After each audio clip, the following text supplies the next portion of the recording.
నేను చూశాను ప్రతిపక్షంలో ఉన్న పార్టీ నాపైన తీవ్రమైన ఆరోపణ చేసింది. వాళ్ళు అధికారికంగా ట్వీట్ పెట్టారు. వాళ్ళకి నేను 24 గంటలు సమయం ఇస్తున్నా. 2000 రూపాయలు నా బ్యాంక్ అకౌంట్కి వచ్చింది, నా జోబులోకి వచ్చిందని వాళ్ళు అంటున్నారు కనుక నిరూపించండి, లేదంటే ఆ స్టేట్మెంట్ విత్డ్రా చేయండి. ఈ రెండు చేయకపోతే చాలా తీవ్రమైన పరిణామాలు ఉంటాయి. లీగల్గా నేను దీనిపైన ముందరికి వెళ్ళాలని నిర్ణయించుకుంటాం జరిగింది. ఎందుకంటే ప్రజలు కూడా ఒకటి గుర్తుపెట్టుకోవాలి, వైకాపా పార్టీ అనేది ఒక అబద్ధాన్ని 100 సార్లు చెప్పి నిజం చేసేదానికి ప్రయత్నించే పార్టీ. 2019 ఎన్నికల్లో కరెక్ట్గా వాళ్ళ సొంత బాబాయిని వాళ్ళే చంపేసి ఏకంగా నింద మా నాయకుడు చంద్రబాబు నాయుడు గారి పైన ఆనాడు వేశారు. మేము ఆనాడు సమర్థవంతంగా తిప్పికొట్టలేకపోయాం కనుకనే ప్రజలు నమ్మారు.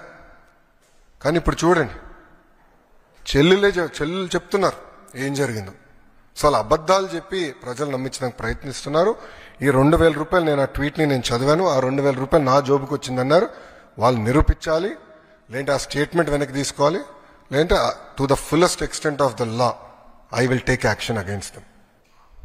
వాళ్ళు ఏం చెప్పలేకపోయారండి. వాళ్ళు మొన్నటి వరకు ఏమో ఏం జరగలేదు చేసి చూపించాం కదా. మాకు ఒక వెల్ఫేర్ క్యాలెండర్ కూడా ప్రకటిస్తామని చెప్పాం, ఇచ్చిన హామీలు నిలబెట్టుకుంటామని చెప్పి సిస్టమేటిక్గా మేము వెళ్తున్నాం. ఇప్పుడు ప్రభుత్వానికి సంక్షేమ అభివృద్ధి అనేది జోడెద్దుల బండి అని నిన్న కూడా మీకు చెప్పా. ప్రజలు మమ్మల్ని గెలిపించింది సంక్షేమం ఒకటే కాదు, ఉద్యోగాలు కల్పించండి అని కూడా కోరుతారు. మరి రోడ్లు బాగా చేయండి అంటారు. మాకు క్లియర్ మ్యాండేట్ అట్టిచ్చారు, ఇవన్నీ చేయండి, పెట్టుబడులు తీసుకురండి. సో మాకు రెండు క్యారీ చేయాల్సిన బాధ్యత కూటమి ప్రభుత్వం పైన ఉంది. అది మేము చేస్తాం, చేసి చూపించాం.